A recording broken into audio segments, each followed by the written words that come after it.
Today we rank the bodybuilders who displayed the greatest rear views in the history of the sport and share their best advice on how those legendary proportions were built. Let's begin. Number 16. Sergio Oliva. The three-time Mr. Olympia, revered as the myth, was decades ahead of his time. Nowhere was this more evident than in the vast slab of flesh on the backside of his torso. He used his bulging lats in the front double biceps and his signature arms-up victory poses to eclipse his competition. I like to include supersets in my back routine, doing one exercise for width and one rowing exercise, so I superset Nautilus pullovers with T-bar rows or chins with barbell rows. Sometimes instead, I superset every back exercise with a chest exercise, working both areas together, said Oliva. Number 15. Melvin Anthony. The Marvelous One presents probably the most aesthetically pleasing rear double biceps pose in bodybuilding today, with feathered wings flaring dramatically from his 27-inch waist and set off by ranges of ridges and ravines. The key to a great back is getting a good stretch and a full contraction for every rep.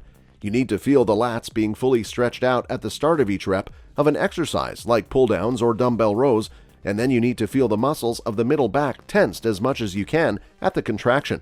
Forget the weight and try to maximize this feeling of stretching and contracting your back rep after rep, says Anthony. Number 14. Art Atwood. It's unlikely modern art will ever showcase the assortment of lines most others in our top 16 possess. Still, for sheer bulk packaging, few can surpass the sail-like breadth of his low-draped lats. I always include top deadlifts in my back routine, and I usually do them after one type of row and before another type of row because I don't think of them as a lower back exercise. Set the bar supports in a power rack just above knee level and begin each rep from this position. Don't try to explode the bar up, but instead, do steady controlled reps for sets of 10. Focus on those lats by squeezing them, although you will feel these in your spinal erectors and traps too, says Atwood. Number 13. Flex Wheeler. In the 17 pro contests Wheeler won, he was probably never the widest man on stage. Still in prime condition, his back possessed a wealth of unique qualities, from mid-traps vascularity to half softball infraspinatus to prominent horizontal blind striations in his lower lats. Number 12. Robbie Robinson. As with Oliva's size a decade prior, Robinson's finely detailed physique of the late 70s was so far ahead of its time, it still looks modern today. At no time was this truer than when he crunched out a rear double biceps and bold ridges emerged like snakes. Number 11. Mohamed Benaziza. The 5'3" Algerian was one of the only two men to defeat Dorian Yates in the pros. The other is number 4 in today's video.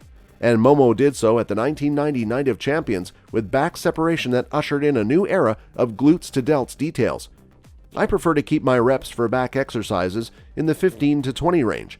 I don't really feel that I've begun to make the mental connection with the muscles I'm training until I get to about the 12th rep. As far as training heavy goes, I've had problems lifting heavier weights for lower reps, tending to accumulate nagging injuries and joint pains. I also don't seem to grow as well unless I keep my reps up, says Benaziza. Number 10. Victor Martinez. The Dominican Dominator possesses the winning combination of width and thickness in his latissimus dorsi, and his prominent V is set off by narrow hips and wide clavicles. After years of heavy basics, both of his rear shots are Sando-worthy. Number 9. Michael Francois. The 1993 NPC Nationals winner took the professional ranks by storm, winning his first 4 pro contests he entered.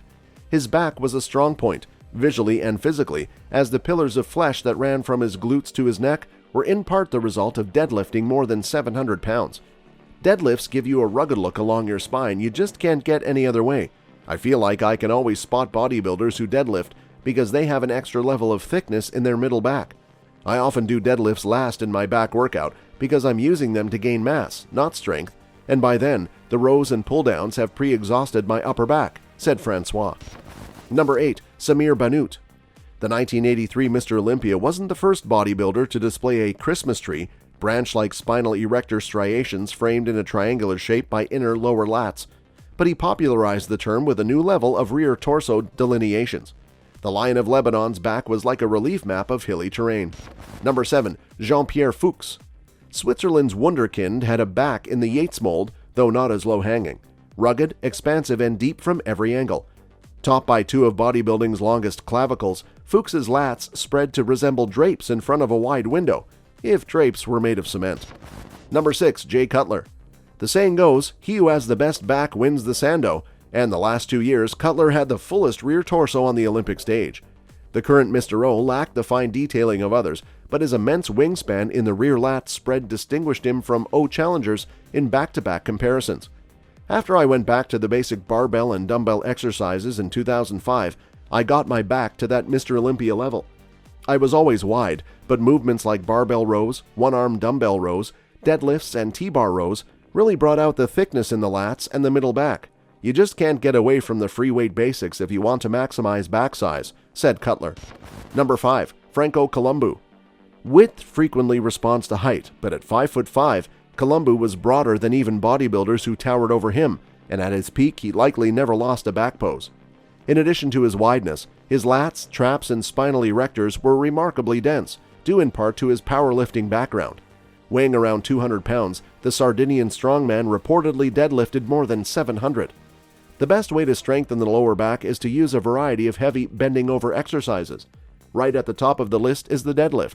Repetition cleans are another excellent exercise when done with a heavy barbell. Heavy bent over rowing is primarily an upper back exercise, but it is also very beneficial for the lower back. The best advice that I can give you is to work your entire back, both upper and lower, with a variety of movements, said COLUMBU. Number 4. Lee Haney. Haney's physique of the late 80s marked a transition from the lightweight era of 1976 to 83 and the supersizing of the 90s. Nowhere was this more evident than in his best body part, his back, with its distinctly modern medley of width, density, and definition.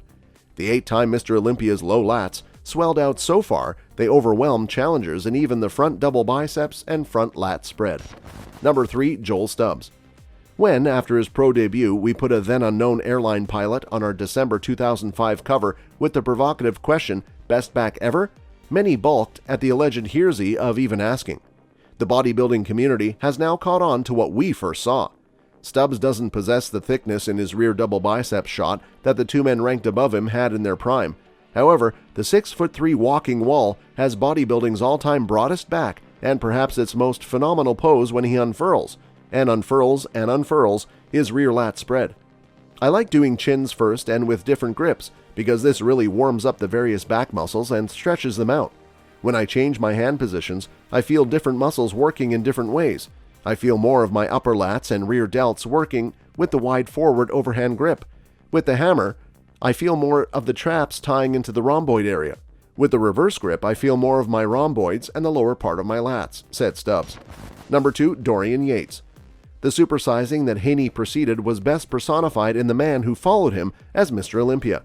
The shadows, lats hung low and stretched wide as if to form a perfect huge square, and their inner lower drape framed a prominent lumbar Christmas tree, but the quality that most distinguished his back was its unparalleled thickness. He sported football-sized slabs of inner traps, spinal erectors that resembled Doric columns, and lats so dense their depth was a winning advantage even in front shots. All were visual manifestations of Yates's high-intensity workouts. Number 1. Ronnie Coleman. For much of the 90s, there was little dispute that Yates had the best back ever, and there are many who contend so today.